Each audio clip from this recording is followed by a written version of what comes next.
¿Qué es tan relevante en materia laboral el principio de inmediación? Es relevante ya que nos garantiza justicia, equidad en los procesos judiciales relacionado con el tema de la oralidad que inspira en forma determinante al proceso laboral. La dinámica del proceso laboral exige que el juez tenga un contacto directo con las partes y con el objeto del proceso, y esto se consigue solamente con la oralidad. A continuación te voy a presentar algunas de las actuaciones del juez en aplicación del principio de inmediación como director del proceso en materia laboral. Actuaciones del juez. Primero, dirigir la audiencia de conciliación. Significa que el juez se debe de encargar de resolver el conflicto mediante la debida conciliación. Segundo, la recolección de la prueba. El juez debe solicitar documentos, testimonios y otros medios de prueba para poder esclarecer los hechos. Tercero, el interrogatorio de testigos. Esto nos quiere decir que el juez puede realizar preguntas a testigos para poder aclarar ciertos puntos importantes del proceso. Cuarto, la inspección ocular. El juez podrá realizar una inspección en el lugar del trabajo para poder conocer y entender las condiciones laborales. Quinto, análisis y documentos laborales. El juez se debe encargar de examinar los documentos, convenios colectivos y otros y contratos para poder entender exactamente bien el caso. Sexto, la resolución de incidencias. El juez debe resolver cualquier incidencia que surja durante el proceso. Y séptimo, la valoración de la prueba. El juez debe evaluar la prueba presentada y toma una decisión justa y equitativa. ¿Cuáles serían las ventajas del principio de inmediación en materia laboral? Primero, podríamos encontrar la mayor precisión en la recolección de la prueba. Segundo, mejorando una mejor comprensión del caso por parte del juez. Tercero, permite una resolución más justa y equitativa. Y cuarto, podríamos encontrar que fomenta la transparencia y publicidad del proceso. En resumen, el principio de inmediación es fundamental en materia laboral para garantizar justicia y equidad en los procesos judiciales. El juez como director del proceso pues juega un papel crucial en la aplicación de este principio. Entonces, habiendo entendido un poco más lo que es el principio de inmediación en la parte judicial, debemos también pasar a comprender cómo funciona en la parte escritural y en la parte oral de las audiencias públicas. Pero primero, debo hacer un paralelo entre qué es la parte escritural y qué es la parte oral de una audiencia pública, y también por qué surge la oralidad en parte procesal, en derecho procesal. Decimos que en un principio la oralidad no existía en el derecho procesal, ya que se consideraba que la escrituralidad era garante de la imparcialidad del juez. Ya con el paso del tiempo se empiezan a dar cuenta que esto lo que crea es barreras, que las partes se comuniquen con el operador de justicia únicamente por escritos, lo que hace generar que en la toma de decisiones pueda que éste no sea tan parcial y que se vea un poco sesgado. Entonces se empieza a manejar lo que es la oralidad, por ejemplo lo que es la práctica de pruebas, ya que el juez está presente cuando se va a interrogar a cualquier testigo, y asimismo pues está presente el principio de inmediación, ya que consiste en que el operador de justicia esté presente a la hora de practicar pruebas para que esté alerta, esté atento de qué características físicas está expresando la parte que se está viendo interrogada, para poder hacer ejercicio de lo que es la libre apreciación de la prueba y pues poder ser mucho más imparcial y mucho más justo a la hora de tomar una decisión, teniendo que puede que sea cierta como puede que no sea cierta una prueba de acuerdo a lo emitido, a lo exteriorizado con la expresión física del sujeto interrogado. Bueno, entonces ya como comprendimos qué es la oralidad y por qué es necesaria en los procesos, surge una pregunta, y es ¿por qué se aplica en audiencias públicas del derecho laboral?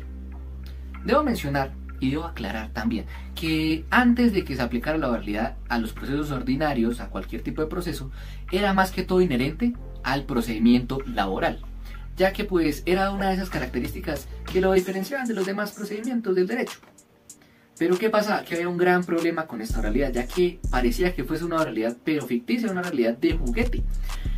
Porque resulta y pasa que, por ejemplo, en casos donde se querían practicar pruebas, quien estaba presente no era el juez, sino quizá era un escribiente, un secretario u otra persona pues ajena al operador de justicia, que era quien debía estar atento y ser pues testigo de la práctica de las pruebas para poder ejercer lo que es la libre apreciación de la prueba.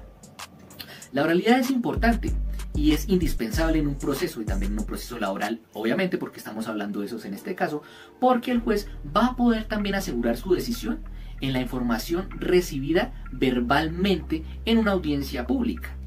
Entonces, de esta manera va a poder contemplar qué características físicas denotan los testigos a la hora de expresarse ante la parte que está haciendo la pregunta o que está interrogando. Otro planteamiento que surge del presente tema es saber si la oralidad únicamente es beneficiosa para lo que es la administración de justicia y la inmediación, o si también crea algún beneficio directo para las partes intervinientes en el proceso, tanto demandante como demandado.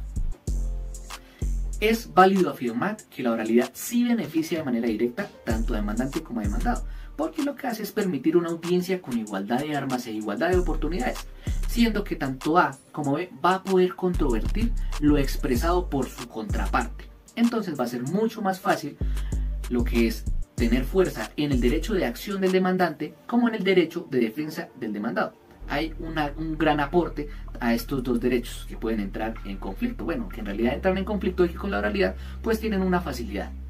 Decimos que la oralidad también beneficia a las partes intervinientes del proceso, siendo que pues permite que la administración de justicia sea un poco menos tediosa, un poco menos lenta en su desarrollo, porque ahorra tiempo en lo que son documentos.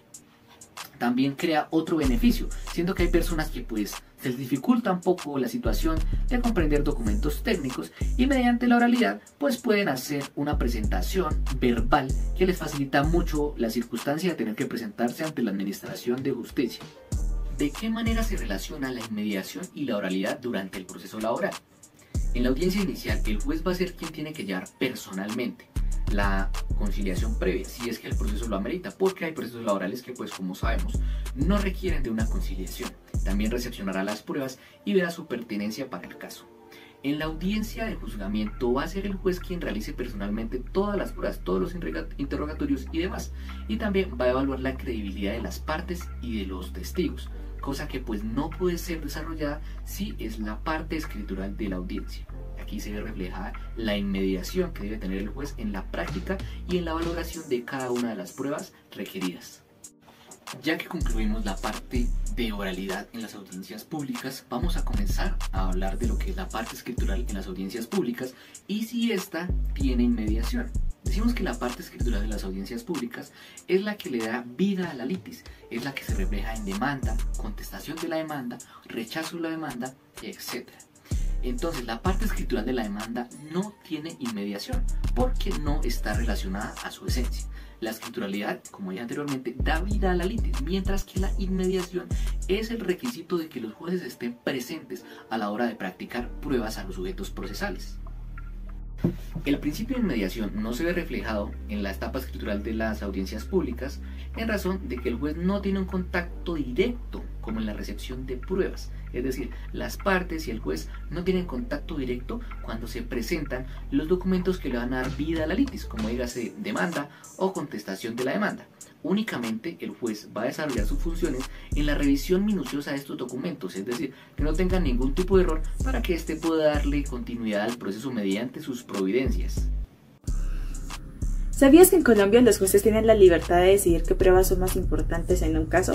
Bueno, esta libertad está regulada por un principio fundamental del sistema judicial, que es el principio del libre convencimiento, que otorga a los jueces la facultad de valorar las pruebas de manera autónoma. Quiere decir que no siguen unas reglas predeterminantes para saber el peso de cada prueba según el caso, sino al contrario, el juez, bajo su experiencia y su lógica, puede decidir qué prueba le resulta más relevante.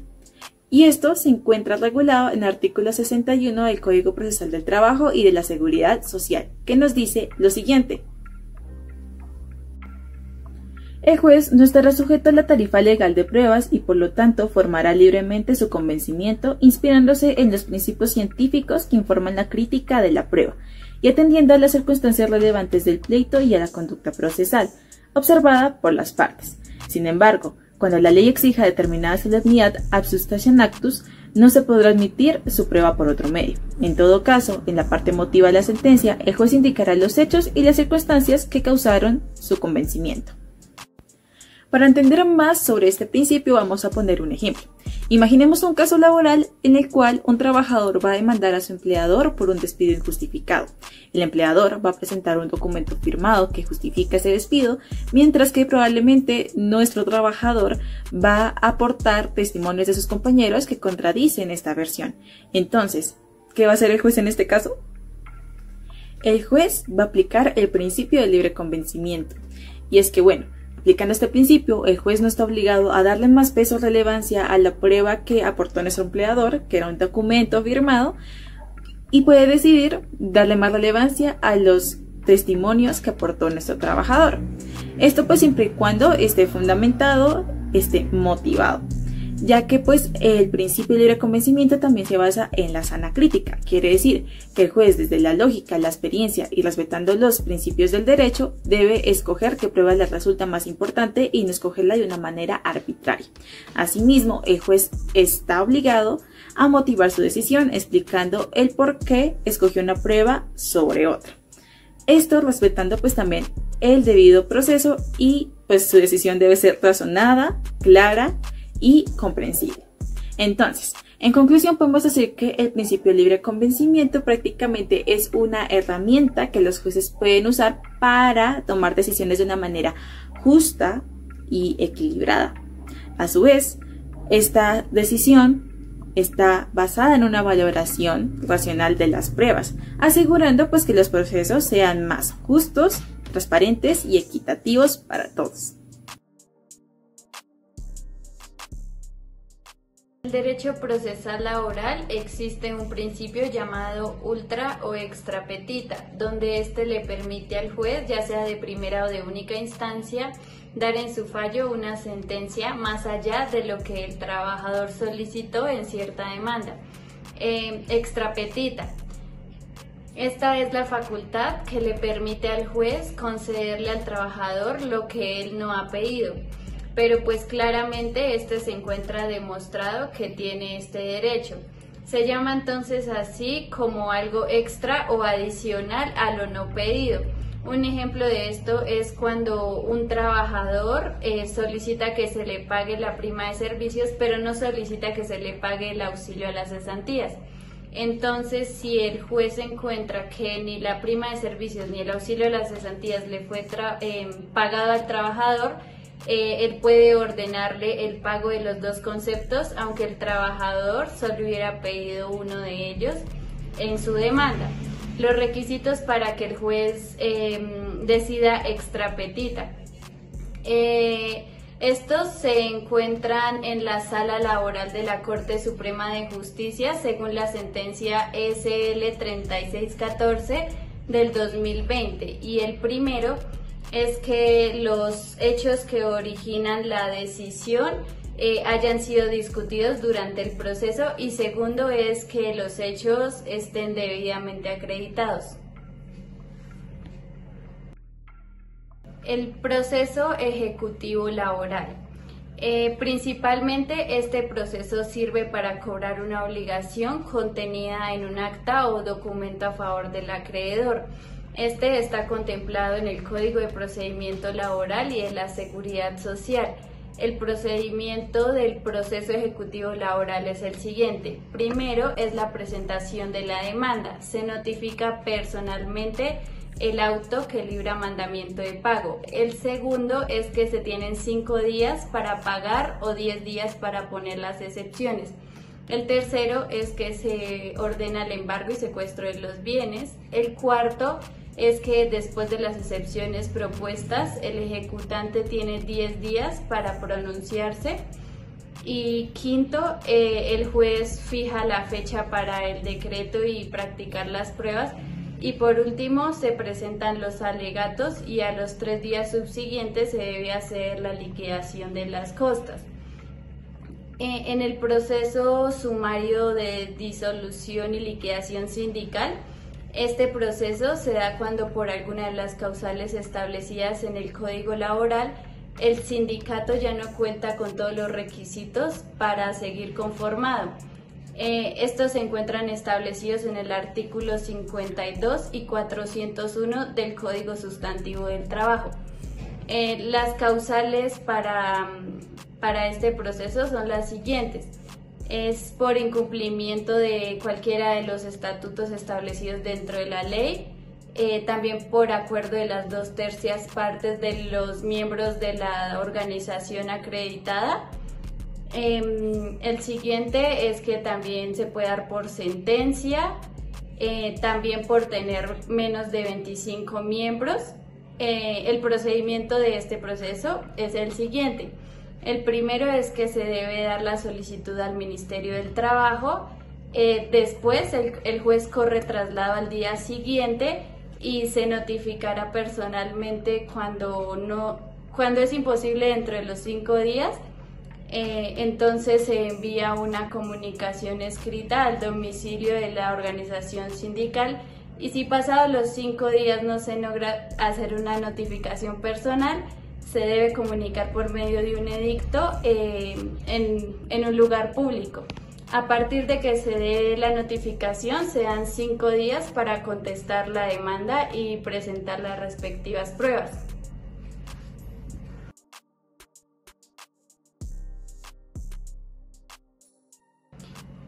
Lo anterior prácticamente se traduce en que el juez laboral no se encuentra atado a lo que le marque la parte demandante en un escrito de la demanda, sino que él goza de discrecionalidad en el reconocimiento de otros derechos no peticionados o pues de rubros distintos a lo que se ha pedido. Bueno, en cuanto a la facultad extra y ultrapetita, encontramos 2 tipos de procesos: un proceso ordinario laboral y unos procesos especiales. Para entender a fondo este tipo de procesos vamos a hablar de qué es la facultad ultrapetita. La facultad ultrapetita es cuando el juez laboral o funcionario competente otorga al demandante un poquito más allá de lo que se solicita inicialmente. Este se crea ¿con qué fin? Se crea inicialmente debido a que los trabajadores en su calidad de demandantes generalmente suelen cometer errores, esto debido a su negligencia o falta de conocimiento. Bueno, encontramos el proceso ordinario laboral. ¿Qué es el proceso ordinario laboral?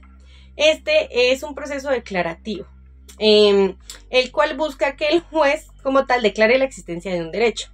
Este se da mediante sentencia que, una vez ejecutoriada, pues da pie a su cumplimiento. Encontramos dentro de los procesos especiales el fuero sindical. ¿Y qué es fuero sindical? El fuero sindical es una figura jurídica el cual busca la garantía del ejercicio de asociación, libertad y negociación. Este tiene 3 requisitos. El primero de ellos es que haya un sindicato que esté legalmente constituido. El segundo es que estas personas ocupen un lugar dentro del sindicato. Y el tercero es que estas personas no tengan ningún tipo de faltas graves, pues que puedan dar pie a su despido. Encontramos también el proceso de trámite de calificación de la ilegalidad de la huelga, el cual, que como su nombre lo indica, lo que busca pues es declarar la ilegalidad de una huelga y por tal pues como darle una nulidad. En este encontramos un proceso, el cual es que una vez admitida la demanda, pasa un día para que pues se profiera el auto. Luego de esto, la audiencia se lleva 3 días después de la notificación. En la audiencia se decretan pruebas. Dentro de esta audiencia también el tribunal puede oficiar este tipo de pruebas y como final pues se da fallo y generalmente se da paso a la notificación.